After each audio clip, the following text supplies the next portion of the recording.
Mesdames et messieurs, bienvenue à tous. Je sais que vous êtes bel et bien branchés dans cette émission RDC Politique France produite depuis Paris. Mesdames et messieurs, vous êtes tellement ébélés, vous êtes à la bisso partout à travers le monde. Vous partagez émission naba oyo bazan angote parce que lelo eza lelo aujourd'hui.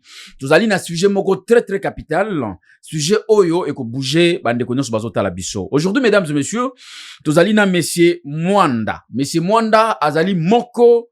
Il y a Église Kimbangiste aujourd'hui comme invité tout ce là qui il y a koyamba une émission na politique boyebi que Église Kimbangiste et comment la parti politique Église Kimbangiste ezali la institution et ben aujourd'hui boyebi que depuis des années et apparemment Église Kimbangiste et Kabwana et comment mi balé. Et ba question est belé bande kubaza ko tuna yango église Kimbangiste et comment royaume yango église Kimbangiste et comment na autorité makasi ba konza mboka ba kendaka souvent ko gumba melakuna avec respect avec ba cérémonie et belé beaucoup de gens posent des questions. Église Kimbangiste ezali nini? Est-ce ezali secte moko boye? Est-ce que ezali mouvement moko boye? Bakenda kozwa pouvoir kuna to ndenge nini? Bakonze belé bakenda kuna na kamba okomona balongoli basapatu batamboli makolongulu tout ça. Beaucoup de gens posent toutes sortes de questions par rapport à l'église Kimbangiste. D'autres également bakenda mwa musika ono papa Simo Kimbangu abotate azalaki na banate bongo ebele ya bano toyokaka ba kisolokele ba diangenda tout ça. Mesdames et messieurs, vos questions seront répondues par notre invité, Monsieur Mwanda, que je dis, Papa Mwanda, mbote na yo. Mbote papa Jispi Kel. Na sepeli, Jipsi Kiedi. Kiedi. Oui. Na sepeli ko yamba yo lisusu na émission na biso, lelo tozo solola makambo ya Église Kimbangiste, ndenge ezali ko kabwana. Ndenge kabwana, Église Kimbangiste, ba yebi yango ekoma mouvement mo benga yango MPR, obiso to yebi mouvement populaire pour la révolution, ya époque ya Mobutu, parti unique. Mais apparemment, Église Kimbangiste épée et commandé ngwana. D'abord, pourquoi yo lingyo lobela makambo ya kukabwana ya Église Kimbangiste ozanani n'Église Kimbangiste?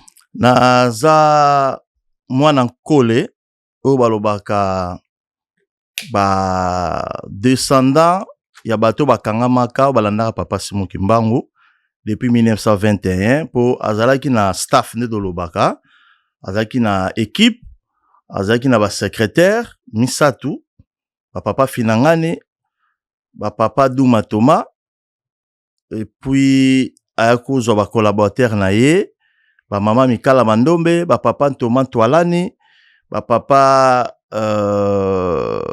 Mbaki André en tout cas ba Mbonga Thérèse ba mama Mbonga Thérèse yo siko za nani na kati ya batu wana po le loto ya mbayo awa en tant que expert ya Église Kimbangiste tolo babongo ozanani?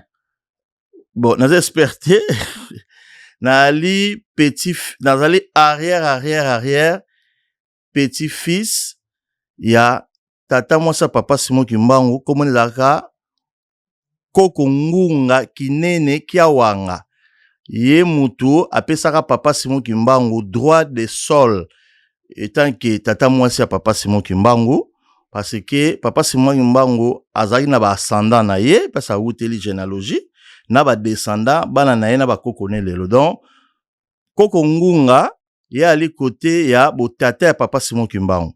Okay. Papa Simon Kimbangu azali na bo mama na ye mama Louezi papa na ye papa Kuyela. Voilà. Merci beaucoup. Avant d'aller rapidement na sujet nabiso na rappelé quand même quelques histoires pour na bande konyo so bazota la biso boyebi ke Simon Kimbangu depuis 1887 à 1951 était un prophète et prédicateur originaire de l'actuelle République démocratique du Congo. En 1921 Abandaki ko prêchait message chrétien axé sur la foi, la guérison et la libération spirituelle et attiraki rapidement nombreux de fidèles à l'époque.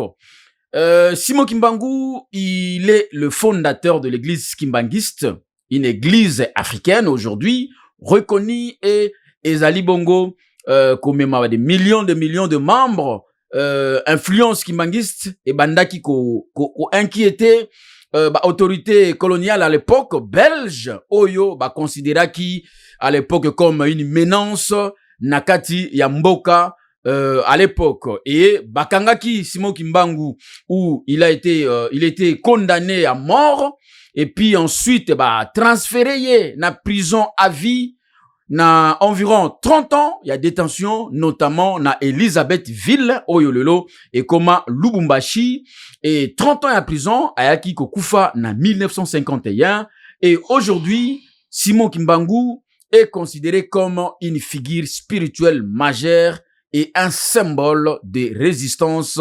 Sa ville natale Kamba et Koma Bongo lieu touristique il y a monde entier batu bautara partout yewana bozota na télévision avec beaucoup de respect papa Simon Kimbangu oyo batu bautaka na États-Unis d'Amérique bakondi ya kilikili et puis autorité congolaise chaque fois bakendaka bongo na Kamba avec humilité avec komikitisa nyoso. Alors c'est avec vous monsieur Mwanda Ndeto Solo la pona toyeba mystère nini o ezali caché na église kimbangiste yango moni lelo na émission politique tolingaki ko invité yo pona to solo la makambo ya église kimbangiste. Alors pourquoi bengaka église kimbangiste MPR okoyebisa biso en quelques mots très rapidement et puis to zonga na première question na biso to poser toyeba est-ce que église kimbangiste et kabwana ya solo toté MPR c'est quoi exactement? OK. MPR Kimbangu elinkoloba mouvement politico-religieux. Mouvement politico-religieux. Oui. Donc c'est ça le MPR. Donc sigle ya mouvement tozui M, sigle ya politique tozui P, sigle ya R ou za religieux tozui R. Donc on confirme biso que le église Kimbangi c'est un mouvement politique. Si bobatama na binoka na sima ya kombo ya Nzambe au nom ya papa Simon Kimbangu. Mais bon, c'est un mouvement politique. Oui, c'est un mouvement politique. Pourquoi bakangaki alors condamnation jugée à l'époque coloniale na tribunal de guerre. Si vi ba inosambi c'est na tribunal de guerre. Api asala ginini. Pour l'obéga maloba ya Jésus-Christ, li banga moko te ko tika likola moninga superposé, c'est un langage politique parce que Jésus-Christ lui-même était politicien. Et papa Simon Kimbangu pour la histoire a outi na lignée royale. Tamboka Congo royal, obiso do télémal a biso bana diaspora ba combattant na ki Congo ba makesa. Donc c'est un mot eza ya sikate eza ya kala. Ba makesa ya Kimbangu o ba landa kiye plus nga na uteli. Yango moni a figure na o na phénomène combattant na poto. Nous on était dans cet esprit-là. D'accord. Toi là qui te que tu obundisa Joseph Kabila ou lelo batune ba okanisa ba combattant musu baza Félix Tshisekedi. Ou bato bunisa Félix Tshisekedi. Or, il fallait to sangisa batu mwindo wala mibale, ba grande personnalité politique à Congo. Eza kwa doana Mohamed Ali na Foreman. Joseph Kabila na Félix Tshisekedi. Oh pe bazali ba cousin éloigné, ba descendant ilunga biche tangu royaume Congo epanzanaka. Tangu royaume Congo epanzanaka, ba descendant o ba longwa ki na centrale pesi famille tout ezalaka ne do Mbanza Congo, hein? Siège à pouvoir politique, le capital, je peux dire comme ça. Ba doit panzanaka parce que Rwanzinga Nkuvu bokonzi ezwaki shit. A Traizaki alandi la papauté ozaki abisote. Or ye moko azalaki nde balobaka roi et prophète parce que kotambwisa Congo ya kala ba roi nde boyokaka ezalaka makamwa Nzambe ndenge uti ko banana Adam azalaki premier roi de la terre, premier chef coutumier de la terre.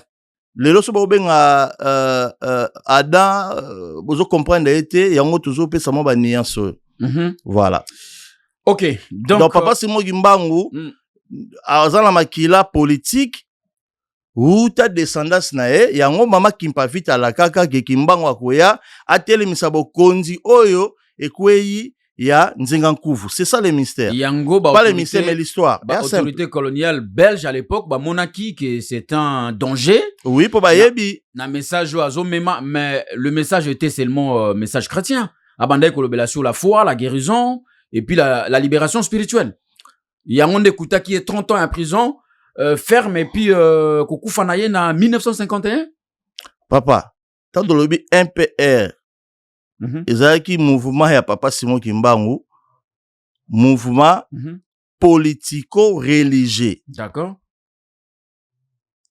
Donc, lui-même, il avait le sang, il a gouverné, vu que c'est un royaliste, il vient de famille monarchie. C'est ça l'histoire. Donc, la politique, pas Papa Simon Kimbangu, on a connaît ba descendant na ye, ce n'est pas Eloko Sika. Bazan on a makila, la noblesse dans le son. Preuve, son fils aîné, Papa Kisolokele, il était membre fondateur de la BACO. La BACO, député, sur le livre Oyo, la BACO et l'indépendance du Congo belge, le nationalisme Congo Boromon, na Papa Kisolokele azali ao. L'histoire Papa Simon Kimbangu est ici. Il y a mouvement politico-religieux, Oya Telemisaki, Nenge basalaki ba programme, tokozwa na 21 temps à bandaki, Papa Simon Kimbangu. Caméra c'est là? Oui, vas-y. Papa Simon Kimbangu. Papa Thomas Toalani. Oh, il fallait à lokola chargé à réforme institutionnelle, ya politique ya Congo pour tout sa royaume. Tant bakangi Papa Simon Kimbangu, yé pesa kimaki po balandaki ba bakanga bango nde dolobi awa la colonisation ça rigolait pas, l'armée déployée qui ba militaire, bakangi batu na mbola oto bengi nkamba lelo. D'accord. Papa Thomas Toalani et plusieurs batu bakanga maki. Papa Simon Kimbangu baswana Papa Thomas Toalani na mois de mai 1921. Papa Thomas Toalani a qui pas confirmé musala o Papa Simon Kimbangu aye nango ya Nzambe ya politique eza solo. Pendant que Papa Simon Kimbangu azana boloko. Tétété na 21 avant arrestation na mois de mai. OK. Bakutanaki Papa Thomas Toalani ayaki ko témoigner message oyo autere nango na mboka Kenge Kimani place ya botama Papa Thomas Toalani. Nzambe atindi Angelou un certain 24 avril. Donc, le 6 avril, Papa Simon Kimbangu a terminé na Mbola, Bolanda terme, mo, Mbola, Mbanza Mbola, Papa Thomas Toalani, Angelou abimele na Mbanza, Kenge Kimani. Angelou, alobi, Nzamba ayebisinga kende kotia maboko epaya, yaya na yo, Simon Kimbangu, kuna na Mbanza Mbola. À la même année, pour confirmer mission, Oyo, Angelou a lié témoignage, a yenkamba, bakutana Papa Simon Kimbangu na mois de mai, wana, bakutana na Odo benga kana Kimbangiste, escalier oya munene premier poste na entrée en Kamba, Papa Simon Kimbangu ba yambani na ndeko na Thomas Toalani. Papa Kimbangu alobi makambo ye oyeli oyo Nzambe a révélé yo ke to sala musala poto telemisa bokonzi ya Nzambe awa oya Jésus Christ oboyo kaka le royaume de Dieu sur la terre pour être fait le seul gouvernement oyo kotambwisa mokili mobimba. C'est pour cela so ozuba nzembo Kimbangiste nzembo moko bayembaka Tata Simo wanungi nye yalake. Donc, aroyala kudirige mokili mobimba. Alors, mukolo wana, ne Papa Simon Kimbangu alobaki, mboka oyo uti, Kenge Kimani, banda lele komi, Nouvelle Nazareth. Mboka oyo ye mbola, banda lelo elongwe mbola ekomi, Nkamba, Nouvelle Jérusalem. Donc, ville politique, ville spirituelle. OK. Donc, Kamba, deux villes wana. Donc, Mboka wana ezali ezana ville politique et en même temps ville spirituelle. Ville spirituelle ne donc ville spirituelle Kenge Kimani o pesi Papa Thomas Toalani autaki. OK. Kamba ville politique. Ezaki mbola alobi yemo Papa Simon Kimbangu azoko pesa ba orientation, pesa ba consigne. Alors, il est grand temps papa na biso chef spirituel papa Simon Kimbangu Kiangani ayebi na yaki to solaki mwa mukie le 10 juillet 2024 bomona ba photo bomona image j'étais avec papa Simon Kimbangu Kiangani mutamemaki ngai ezalaki maloba na ye moko papa Simon Kimbangu Kiangani à partir ya papa Kimbangu dio azali président général na biso ya bana nkole donc la famille ya ba relégué bato ba kangama kolanda papa Simon Kimbangu. Très bien. Histoire ya Kimbangi c'est tellement moulaï mais aujourd'hui biso tozaka ko survoler hein. Donc elle est vraiment na histoire pina makasté parce que bi Congolais linga ko kolanda histoire était ya lingi ya yeba moi makambo ezama vite fait. Alors to lingi to kende très rapidement na essentiel. Confusion et kotara mingi na niveau ya mutu ya ba Congolais. Confusion et outil que non papa Kimbangu a botate, Simon Kimbangu a botate, et a bala répété, et tout ça, bah question tout ça qu'on posait avant tout zonga, na deuxième option na biso, oya kolobela ki non, depuis un certain temps, église Kimbangi c'est Kabwana. Alors, est-ce que vous confirmez biso ici que oui, effectivement, papa Simon Kimbangu a botaka, azaki na bana, et puis bana wana, bazawa pisikoyo. Pour la confusion, na mutu ya ba Congolais. À vous la parole, monsieur Mwanda. Tokei. Papa Simon Kimbangu a botaka, koza la chef spirituelle d'église Kimbangi se.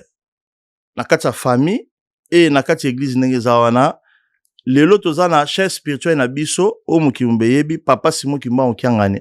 Oya li, makila, ya papa Simon Kimbangu, po yela biso preuve généalogique, biologique, que papa Simon Kimbangu a bota, pour papa na biso Simon Kimbangu Kiangani, l'actuel chef spirituel azali, moi na papa Dialungana, deuxième fils à papa Simon Kimbangu. Papa Simon Kimbangu a boté ki bana misatu, papa ki solo, a boté bana 4. Papa ki solo kele, papa Dialungana, papa Diangena Kuntima, na leki na bango mwasi, komwe kiminga mwa muke. Donc yendenga zawana zali koko ya Simon Kimbangu. Koko ya papa Simon Kimbangu direct. Donc akova na kitu wana tia bo condition za ki koko na ete aozala wana te. Dama kila ya Kimbangu. Parce que ça bilo moko très spirituel, et bilo moko très logique, et bilo moko très traditionnel et coutumière. Donc azali descendant ya papa Simon Kimbangu. Wana sko tokolo bani l'église Kimbangi c'est zali pays royaume.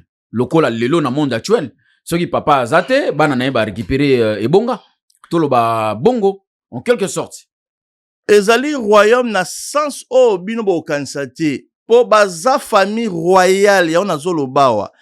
Mouvement MPR. Mouvement politico-religieux. Sigle nango MPR yango wana. O papa Kimbangu ayaki eza mission, vision. Yango nazo senga la chef de l'État Félix Antoine Tshisekedi. Kaba dozo so na mission. IDP c'est solo besoin la mission. Donc peut-être yom to kokselé so mission papa Simon Kimbangu. Mission nini? Il y a constitution royale, tout ça na monarchie. Constitution royale. Oui. Parce que le Congo Nakamba. Non, awa eza ba consigne ya makambo toza la processus ya Rolanda consigne le 2 juillet 1999 oyo papa Dialungana tikaki bankole la racine pivotante de l'église, parce que l'église est allée et l'eau moussousou, banco les allés et l'eau moussousou, dans le sens que naissance de l'église, Kimbangi c'est outina banco les autres mona, papa Kimbangu dit, l'actuel président général ya banco les ba relégué Kimbangi, c'est na papa Dialungana na 1999, na parce kinae papa Simoka Yombo, na papa Mafuala, awa papa Dialungana zo pesa consigne à suka oyo bungsa Congo quand nous mona histoire oyo le 2 juillet 99 papa Dialungana papa est actuel chef spirituel parce que quand ça église Kimbangi c'est Kabwani 26 na 3 non église Kimbangi c'est donc le MPR mouvement politico religieux et Kabwana avant 60 deux indépendance bato Kabwani bakesa la ba wenge na bango yango yo ka église ya bangunza église ya bandeko ebele basala ba mouvement na bango balobela Kimbangu à gauche à droite bona boye awa papa Dialungana Christu ayali mutu ya kosangisa mutu ya grandeur d'esprit mutu ya pardon apesaki pouvoir pe makasi na bana nkole o bayebi cause ya likambo oyo tozozela po bokonzi telema ayebisi ba équipe ya kala ya bankole présidé par papa Mafuala ba seconde pa ya papa Kimbangudi l'actuel responsable ya Fareki ba relégué Kimbangi cette structure wana. D'accord. Que Bosangana, ça date de 2 juillet 2009. Bango bataki témoin na makambo papa Dialunga tika comme consigne pour na basangana po ba matana nkamba ville politique ba ke négocier sa makambo na ville religieux ou spirituel na Nazareth Kengekimani place papa Thomas Twalani autaka na témoignage na yeke musala o papa Simon Kimbangu aye na ona mokileza ya solo pona otemisa bokonzi ya Nzambe za makambo susuté. Bref, rencontre ya bankole e bandaki na centre d'accueil adozo mona papa Alphonse Kisolo Kele, papa Lutadila, papa Zako le cachet spirituel, ba pesaki bango baza kwa ba garde fou ya ko sécuriser masolo o papa Dialunga na papa na bango atikaki comme consigne. Le dernier chef spirituel na lignée ya papa Simon Kimbangu na bana na ye. Alobi makambo o papa la kaka. Bokabwane sila. Boyoka nezonga poto telimisa mboka parce que soki église wana comme les églises indépendantes ebundela Congo. Soki za na kimia te. Boyoka nezate Congo ezande bozomona wana. Donc pona Congo ezwa kimia bitumbe sila na guerre. Il faut quoi associer église kimangiste parce que papa lobaka te quoi société kotikela yango nzela nango na destiné président actuel a accompagné mission donc ce qui IDP sezolobake président Félix Tshisekedi président de transition azali voilà les images sont là le 40 ans de kimbanguisme ndé dozomona awa le 6 avril à Liboso Congo président papa Kasavubu na été soki de la biso roluka image ya papa Kasavubu le 6 avril 1921 à 61 le kimbanguisme ou le MPR et ça là qui 40 ans ya combat o bazolo ba le combat de papa Simon Kimbangu tous a conscience et combat ngozaki nini totemisa royaume c'était pas une question de république les réformes institutionnelles oyo il fallait Congo ait démarré nango. Il fallait dans le royaume. Comment tous les colonies belges et anglaises? Parce que le premier gouverneur à Congo, au tout le monde a la colonisation, c'était Francis de Huiton. D'accord. Un anglais. Donc, couronne royale, il y a Angleterre, la couronne royale, il y a Belgique, nous va diriger Congo. Ok. Tant qu'on va diriger Congo, tous on dit royauté mondiale azomema. Mais comme il a bu son mogoti le loyo, tout ça incapable. C'est là où notre faiblesse est. Ok. Et le loyo, ce qui te zongi na schéma au papa Simon Kimbangu a élégité étant que monarque, étant que roi. Ndenga ebiseki mindele. Moindo na mundele toza eloko moko. Ndenge Martin Luther King alobaka na sali rêve na Amérique batu mwindo na mindete kosangana. OK. Tomona Obama comme président. Mutu mwindo na ndimaka na États-Unis. Papa Simon Kimbangu azali na balangage wana depuis kala ke mutu mwindu na mundete ko sala famille toko cohabiter bolobi Congo belge. Un roi qui gouverne le Congo, mais biso batu mwindu dozate. Ça c'était les revendications. Il y a un MPR parti politique, mouvement politique au papa Kimbangu à Salaka. Alors, il y a royaume de Belgique, na correspondance, na matière na ye, ceux qui roi azali awa, azo diriger Congo belge. Mais pourquoi pas biso dans la représentativité?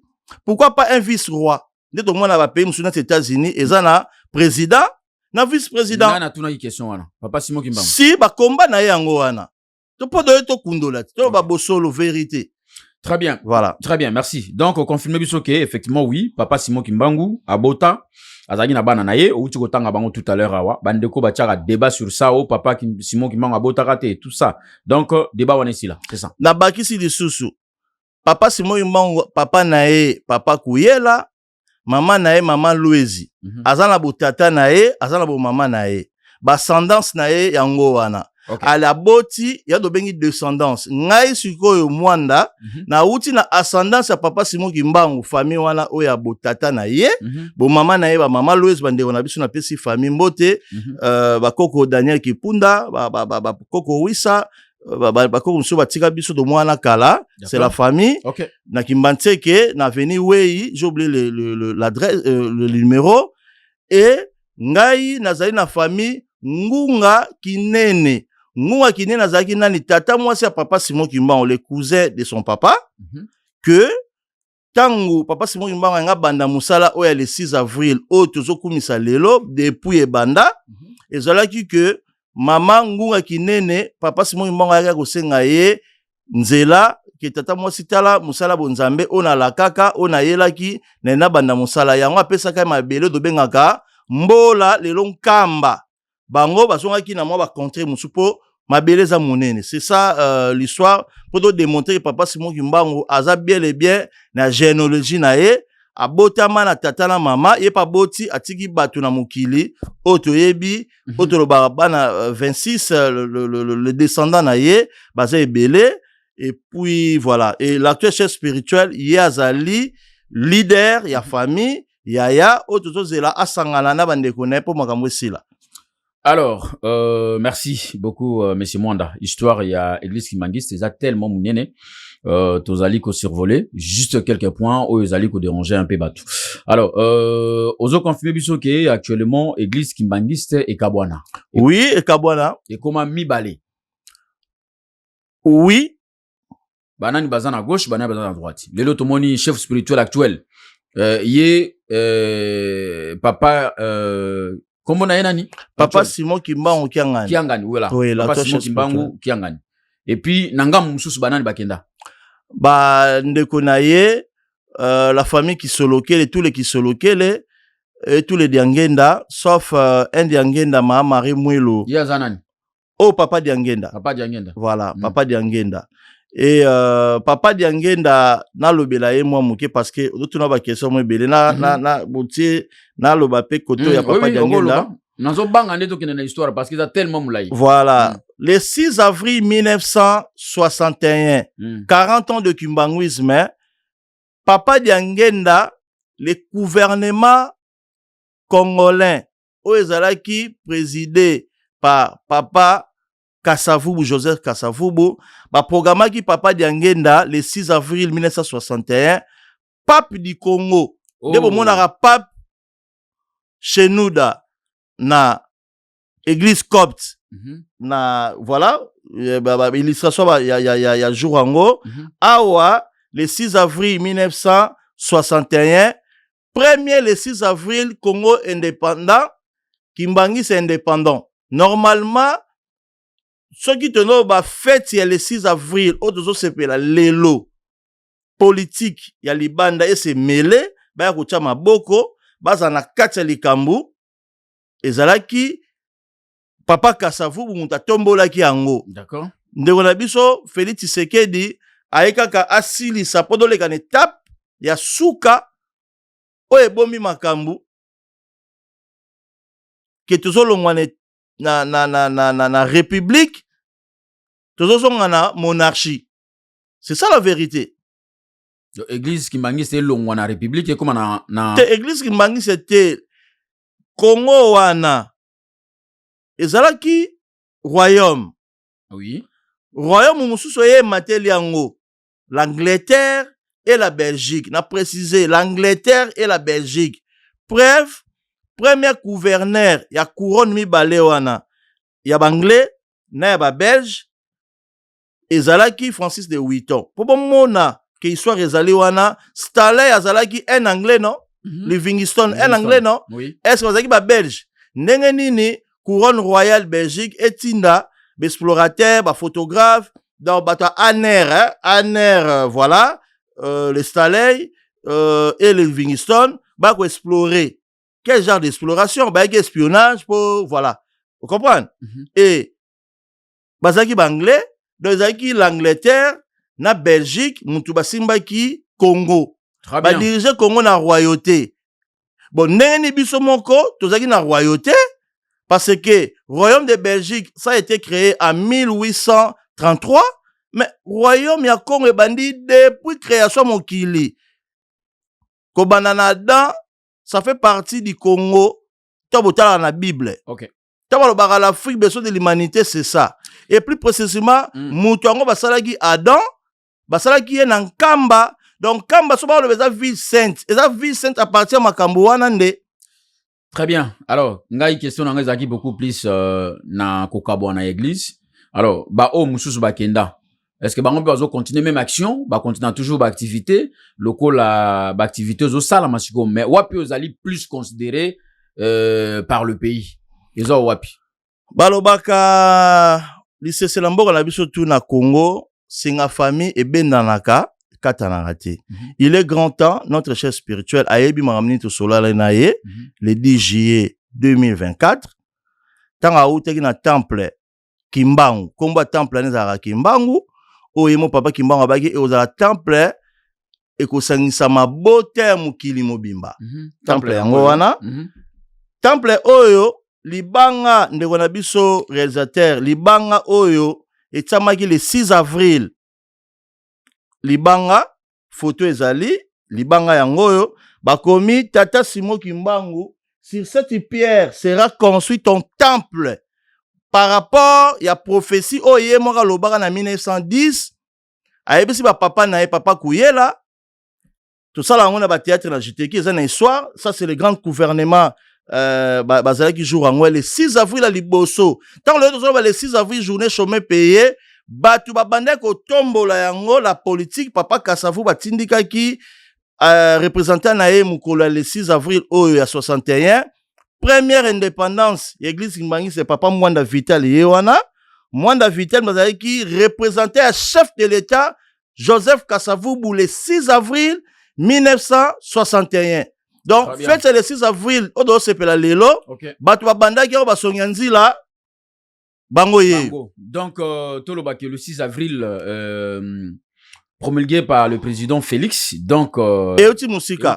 Voilà, peut-être ayebaki te oyo ozamba liboso chef de l'état ba document zali bobenga biso to solola parce que il y a du lourd. Très bien. Il y a du lourd à mwana poto. Très bien. Oyebi. Alors, question nanga izalaki beaucoup plus par rapport ya kokabwana ya église. Donc ba démarche chef spirituel actuel asala ba démarche wana pona osangisa libota nyonso bazala eloko moko. C'est ça. Chef spirituel a expliqué so tina libanga wana.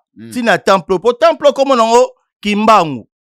Ndeto mona ka cathédrale de Notre-Dame, na Kisasa cathédrale Fatima na Gombe. Oh comme nango temple Kimbangu, c'est pas moi, c'est l'histoire. Il y a les yango les ana Kamba. Yango kombo nango. Le nom ya Kambeza village. D'accord. Kambeza village. Mais temple ezala kombo ya yemo Kimbangu. Très bien. Pona nini po alobaki ete symbole ya temple wana na mabele wana Nkamba ekozala monde nouveau ya babengi yango Kamba Nouvelle Jérusalem po nzambe abandela mokili na état de la création ba langage politique yango wana parce que batutu ba osangana wana po bamuta utaki kuna Adam odokaka Adam auta kuna Kamba ali patrimoine ya mokili mobimba ça appartient à toute l'humanité. C'est ça le mystère. Donc, tu retenir que le lot d'abord kabwaneza mabe parce que temple nous okata makambo. Le jugement dernier en fait. Retenir que bande konyonso ya topé ya papa Simon Kimbangu oyo basali ke bakabola église kabwana ekoma mibale tolobake ba désobéir na vision ya papa Simon Kimbangu azaki nango ya bosangisi bazui na bango système mikolo ya ba pasteur bazo sala cop ba moni ke cop simbi oka azolia do biso peto benda na biso donc to retenir ndengo wana papa wana yom to tunga motuna mais normalement l'équipe Naomi Genyema na ba rester bo retuna yemoko papa chef spirituel qu'on l'aime beaucoup oye binga bientôt solaki otuna question oyo lobi kutuni papa ouais na lobi eza babungaki vision ya papa Simon Kimbangu ya kosangisa tout le monde. Alors bazui peut-être expérience en mikolo yoke moi na fois ça la ligablo na ye ba musubaki na gauche ba musubaki na droite mais tozo mona plus responsabilité mingi ezali na papa chef spirituel actuel. Yango na lobi te papa. Réponse c'est la libanga wana au Mwanda Vital. Les représentants du chef de l'État à l'époque, papa Kasavubu, représentant spécial nezaki Mwanda Vital pour la cérémonie wana. OK. Ye wana tozomona Mwanda Vital. Libanga wana temple wana eza prophétique, eza même na Bible.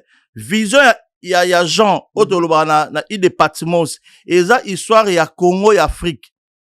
Voilà. Et puis mukolo wana ba programaki Papa Diangé na pape, la sainteté, pape du Congo, a voyagé na fin 1961, na titre à pape, à Kenekti Israël. Ok, Mutuna Mogo Ezaliawa, oui. Pourquoi aujourd'hui, Bakondi, chef d'État, fait sa considération makas na église kimbangiste, ceux qui bakei kuna, cérémonie ndenge, il faut que l'on la ma papa, Bamsusu faut cérémonie salama. Pourquoi plus de considération à autorité à mboka en église kimbangiste ndengwana?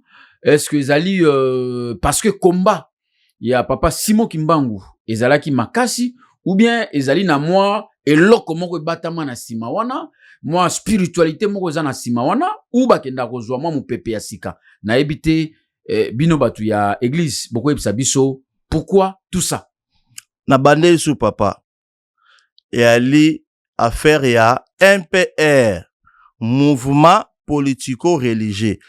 Donc, ceux qui ba congolais toza sérieux, papa Simon Kimbangu, na 37 000 familles, mouvement nenge bandagi, homme de sali congolais à l'indépendance. Les hommes de sali que Félix Tshisekedi à la président. Et homme de sali que maman Judith Swaminu azala premier ministre. Et homme de sali bato tout au loba. L'église qui m'a dit c'est ne sali yango. Kasi on a expliqué ti. Na 21 tant à téléma qui papa Simon Kimbangu combat na yango wana. Mais combat on a nécessité. Donc yango tozoloba a participé qui na indépendance ya RDC. Bitumba na ye abundaki po tozwa pe. Ko récupérer mboka. Ya ko récupérer mboka. Po abundaki te. Mais a même qui un message chrétien. Non, politique parce que c'est un politicien. Papa Simon Kimbangu c'est un politicien. Oui. Et puis droit politique, droit coutumier. Parce que autochtone, congolais, la suprématie étrangère, la Belgique et la couronne royale, et Angleterre, dominer biso. Il est tant que Makila Yabukonzi, Makila monarque, à Télémaki, c'est tout à fait normal. Il y a un maman qui pas vite à la gare qui m'a goya, assis c'est la biso makambo. Alors il est grand temps, pas que bah fait parce que l'Obama nango, mais pas vraiment na habité na microté na logoté ya loba.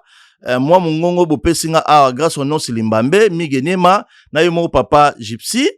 Nde na longwe musika na reste na yesu koloba. Alors toloba boye mutuna na biso musotolingi to poser yo eza par rapport ya musala topé église kimbangiste. To mona mingi kaka ba africain de mingi baza na église to mona ravement mindelete o États-Unis boye église kimbangiste wana mindele na mindele lokola to mona ba église mususu ebele awa to mona mingi ba américain mona ba oya ba yekaka ba sali moi don ba siminzela ba kei ba beteli bango maboko. Est-ce que to loba que mindele wana ba ya kozoma puissance? Est-ce qu'ils en a moins loko moko batama na simate lisusu loko na wuti koloba avant ava? Et là les bosser dans l'histoire. L'histoire de l'humanité ça a commencé na contrée antimanti. Na Congo central, batina babenga Congo central les na ba Sanswana. D'accord. Tina babenga l'Afrique beso de l'humanité na Sanswana que Nzambe o totanga na Bible Adam oyo totanga na Bible basalaka ye na Afrique. Ok, plus loin, descendant na Otobengi Moïse, l'histoire biblique, Moïse a boté en Afrique, a collé en Afrique, c'est un Africain. Du coup, l'Afrique, na Congo, tu es bissoir na bisoté. Yon dozo bundana, na bakonzi ya mboka, soko ye bissoir te, tsamupanzi. Cela veut dire, donc bakonzi ya mboka baza obligé. Il faut pas qu'il y ait un église qui mangue chaque fois. Droit politique, droit institutionnel, il y a que ça la réforme institutionnelle. Au papa qui m'a yaki nango, ezo senga batu bavanda basolola comme ndeko président Félix président ya transition parce que toke na royauté soki bandeko IDPS bazoloba ke président Félix Tshisekedi ana mission za na mandat te ale mission ngoza nini soki eza ya papa Simon Kimbangu ndenge toyebeleli toya soki eza ya IDPS toya te soki eza ya Mbata toya te soki eza ya Kabuya toya te bana bilaka ya papa Simon Kimbangu vérité na biso yango wana eza makambo ya royauté constitution ofwe kweya ya ba belligérant constitution o eteki mboka bandakala na ya mboka à plusieurs reprises à 2 fois à l'époque de Joseph Kabila qu'on a encore sa mémo que nous voulons pas de cette constitution ba document ebele tout ça là ba démarche ba Evariste Boshab ba yebi la présidence de la République yebi Mwanda avec le MSK Masolo ya Sekela Congo notre mouvement awa tozala buku moko ndeko na balobi mutakomi yango kombo na ye Jean-Pierre Nzeza Kabu Z Congo les Congolais pire ennemi du Congo comment l'ancien Congo belge est-il devenu si pauvre balobi boye et pourtant a tout pour réussir mais à certaines conditions par rapport à Maramangwa Congo il doit remplacer la constitution de 2006 et ne pas garder la classe politique actuelle des ripoux notoires. Okay. Kleptomanie, corruption et gabégie à l'échelle, il y a somme. Donc, le problème, il y a échec, il y a Congo, on va expliquer, biso en livre, comment expliquer la réussite des Belges de 1885 à 1960, bah, yibi, bah, bomi, bah, émerger, dans tout comme la Belgique, et l'Europe, et l'échec des Congolais de 1960 à nos jours. Ndekwa lobi boy, professeur Mounene na campus ya Kinshasa, dans le développement du Congo, prospérité du plus grand nombre. L'auteur, un Congolais né au Congo belge, fait un triste constat. Les Belges savent organiser et commander, contrairement aux Congolais. On fait la politique au Congo pour s'enrichir très vite. Les Congos et les Congolais ne comptent pas. Et pourtant, le Congo a tout pour réussir. Mais certaines conditions, il doit remplacer la constitution de 2006. Babanyango Kala, livre Kala, Boshab, Evariste Boshab, je précise encore, na lobara na ndeko Boshab boy, papa na biso que j'aime bien, na 2019, tant que président Félix Akomaki président, alobaki boy, président Joseph Kabila Komatiki Bokonzi, ngai Félix Tshisekedi, na kobanda ya kozwa ba conseil epa ya Joseph Kabila. Nga na keluka ndeko na keluka président Félix ye bozomona c'est bien nde batili biso ye na keluka Evariste Boshab so ba kotela biso image Evariste Boshab kasi yoka li soloti na livre na ye ya révision de la constitution ou l'inanition liwa ya mboka to do réviser constitution ezalaki te que pour Evariste Boshab a aidé Joseph Kabila pour le 3e mandat ezalaki alerte cri de larmes abenga ba opposant l'époque na bango peut perdre na pouvoir que bozalaka na raison Félix Tshisekedi papa Etienne Tshisekedi bozalaka na raison boyaka constitution oyo est-ce que c'est vrai ou faux IDPS et boyaka constitution oyo depuis 2005 je crois tozongi lango tout à l'heure en émission na biso ya débat papa Mamoze Belé na sisite papa nanga Evariste Boshab na yebisaki boye tango président Félix azoloba abana ko ba conseil et père Joseph Kabila na keluka papa na biso Evariste Boshab le 6 mai 2019. D'accord. Wana président Félix ça même pas 7 mois na pouvoir na yelebisi papa Evariste Boshab boye na bi papa Evariste livre na yo ba congolais bazo sombate bazo tanga pete za cher salangol ba tombe 1 2 3 et kitata lotana ba omona na ba auteur ya éditeur na yo po na Larcier éditeur na ye Larcier édition na poto awa akitisa talo ya livre achango na Swahili Kikongo Chiluba poto sa la campagne ya dénoncer constitution o batutu lelo ba telemeli yango biso do bandango kala à l'époque ya Joseph Kabila tant président Félix a comme président to yaki pe okotsa ba memo que constitution oyo te ezali ya bapaya tant que président Félix alobi c'est une constitution de l'étranger mais mutoya nango azala na Paris mutoya mema constitution na azala na Paris kombo na ye Daniel Kizola camarade de Evariste Boshab akende ko copier constitution na Sorbonne yango to salila Oui, c'est une copie collée. Il y a Sorbonne A en France. D'accord. Tolo Belango tout à l'heure. Tolo Belango tout à l'heure. Alors, Président Tangazo Lobake, c'est une constitution de l'étranger. Alors, service à ANER. Il fallait président Bino journaliste, président de la République Félix Tshisekedi, constitution de l'étranger, au titre sur Bongo, étranger au banani et Agindengenin. très bien. Voilà. Alors, tu retenir le lot pour na Marambetali papa Simo Kimbangu.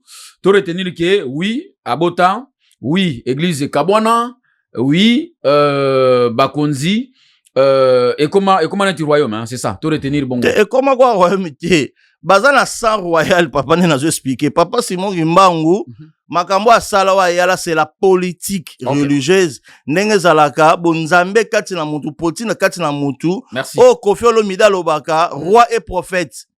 Titre ya pharaon yango wana. Alors, titre ya ba papote yango wana. Dazo mema bokonzi ya politique na ya molimo ko diriger ba mental ya batu, esprit ya batu ça. Donc, pour la guerre aussi là, pour le mambo aussi là, il faut ba konzi ba salanini par rapport à l'église qui mangiste. Guerre ozo ya politique ba est to oui, c'est ça. Bon, na loba ba réponse mi balé. Eza soni comme une église qui mangiste monene bongo za na ba pasteur, eza la ba diacre, eza la ba ndimi. Église de baki poto ke no sambela po baza investité na mambo ya mboka. Voilà. Comment bino bandimi, bino ba pasteur, bozo ndima bokabwani. Et pourtant, na mamibeko église na biso, principe méthode et pekisa makambo division. D'accord? Oui, il y a tous les documents. Donc kabwana wana lingolo ba eza ma solo ya lare alors. En tout cas, les biso papa journaliste, yo ozana équipe na yo boko kende botuni chef spirituel mituna tu o tuna wana.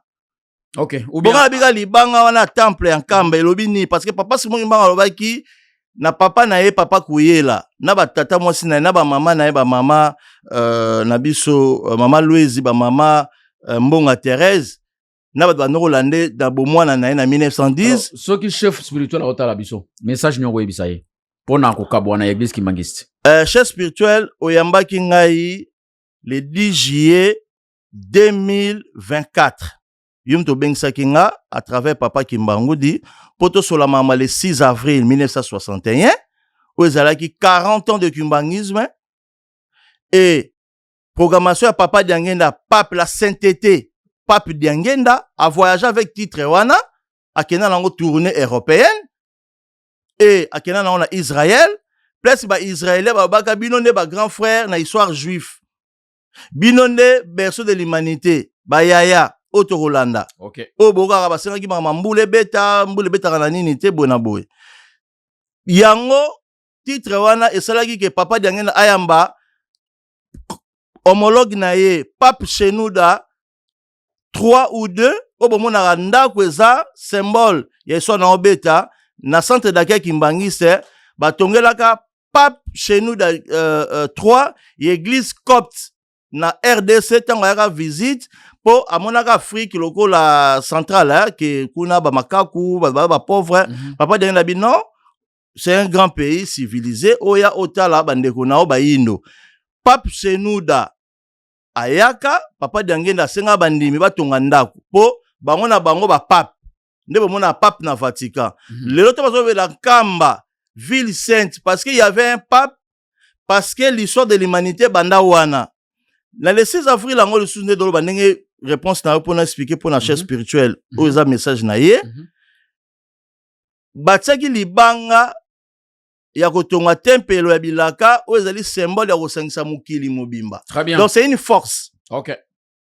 Et na senga na papa Simon Kimbangu kiangani to sala carnaval abengisa bandeko na ye bakisolokele bauta Kinshasa tokute na Mbanza Ngungu abenga ba Diangenda bauti Kinshasa tokute na Mbanza Ngungu papa na chef spirituel abimi na Mbanza Ngungu biso famille Mwanda tozwa épée o papa Diangenda apesa ipa ya papa Mwanda Vital bango bayebi tina nango ezonga na nkamba avec la famille Kisolokele famille Dialungana famille Diangenda et papa Simon Kimbangu kianga na sepela na idée wana style à carnaval pour na boyoka na bango pourquoi le bongo parce que le 9 juillet na temple oya Kimbangu oza na nkamba alobaki église ezo marché bien sous-souté ces paroles c'est pas moi que papa batikele bango bazala avec un qui soloke les papa solo un diangenda papa Arma wa basolele na ye moko papa Simon Kimba okiangani OK bandimi babetele maboko te encourager ete surtout ceux baté tozala na bandimi ba passer ou pas j'étais là en Kamba OK et les 10 ayambi ngai na zongiseka papa makamolobaki lobi le 9 eza kitoko nga na puye yo OK so eza mission voyage o nga na yaki nengo bengisaki nga e za malamu asepela makasi papa Simon Kimba okiangani ayebisi ngai na papa papa Kimbangu de présent à Fareki boke mona papa Zako o azali conseiller na ye ya makasi l'homme influent tout ça la programme et tout ça c'est la programme en lelo très bien donc voilà. tolobaki église Kimbangisto eza na Kinshasa wana na côté ya Sayo na Kasavubu wana oui. église mususu eza église eza ndako papa de ngenda bando sambela bando to sambela na depuis bo mwana biso c'est un lieu de sacrement banani bazo diriger kuna banani ba muta dirija zate za longa ndaku ba puisque papa ko sambela eza la place eponite ko sambela na avion activité salima kuna donc tolobaki bango bazali côté mususu donc chef spirituel ya tikala na côté akamba non papa au moins problème à Congo et un problème constitutionnel il y a 2000 constitution actuelle où Joseph Kabila signa ba bengani Joseph Kabila na makanisi mabutike na papier na buku parce que chef de l'état la biso Félix Tshisekedi tangu bato tse songi pona Joseph Kabila ainaye et pourtant et un non-sens hein baswana wa bawela nani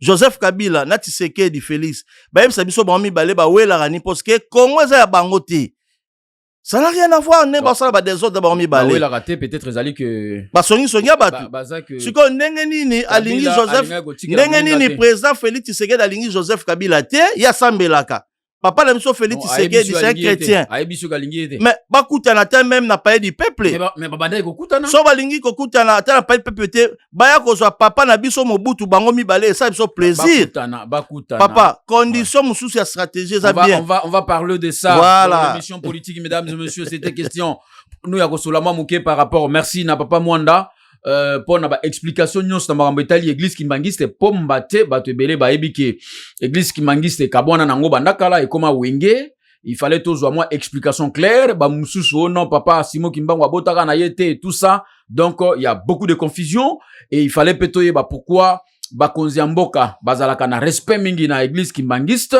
to ebite soki bazwaka moi eloko kuna ya makasi ya nzoto to ebite et puis église Kimbangiste tout le monde a raté que non ba américain bazana église bazo sambela bango na bango mindele rien ezaka rapport na ba noir donc c'était une question pour nous de parler sur ça au moins qu'on a un dernier message à parler na bandeko ya bandimi ba chrétien bandimi ya église Kimbangiste pour bangonde ba bandimi balandaka bama batata bandeko eza soni biso ba Kimbangiste autour ba l'espoir du monde église universelle tout ça le contraire ya maloba na biso moko tout ça nebela ba pasteur tout ça incapable ya roter na bolingo batu baza bomoko nzamba za unificateur bosangisi non séparatiste c'est ça la loi divin ya nzambe na mokili mobimba bato dondimaka nzambe là nazo ba message pas ya ba bandimi ya église Kimbangiste ou bandimi ya ba congolais na église tozali na ndenge nini. Nous avons un problème spirituel et politique et culturel na Congo et constitutionnel na ndenge nini. La constitution ya Congo ezo diviser ba Congolais na minute de dosola. Kuna Mbata contre Kabuya, même famille politique, union sacrée. Côté kuna opposition, Kabila, bon, yé position na yebi na ngate, Kabila za Rwandais, papa. Aza africain à congolais. Ah, yo lobi aza congolais, c'est ça? Oui, Kabila c'est un congolais. Ok. Il y a pas de problème. Il y a débat moussous. Voilà. Ok. Parce que papa, on a France, nga Mwanda, nana nationalité française te, na ko postuler na électorat français na ko ma président awa. Tous agissent ko Martin Fayulu papa na biso ayebi makambo Mwanda tout sonné depuis 2011 makambo. Ça la mon émission en politique. Pas de problème. Merci beaucoup papa Mwanda na passage na yo na RDC. Politique France pour na solo la bongo makambo ya église kimbangiste. Donc ici l'ité je crois que tozonga lisusu tozwa moko ya bakonzi pe ya église kimbangiste to meka ko solo la to yeba pourquoi jusqu'aujourd'hui papa ataka libanga wana pona botonga temple ya bosangisi mais bino boboya na bino koyoka bokei na système ya wenge. Merci na bino nyonso botala ki émission oyo na bande ko nyonso ya Église Kimbangiste to pesi bino mbote bisika bozali kimena nkolo ya papa Simon Kimbangu eza na bino to mona ni bongo mbalasima. Merci merci également à Guilain pour la musala et à bientôt. Au revoir.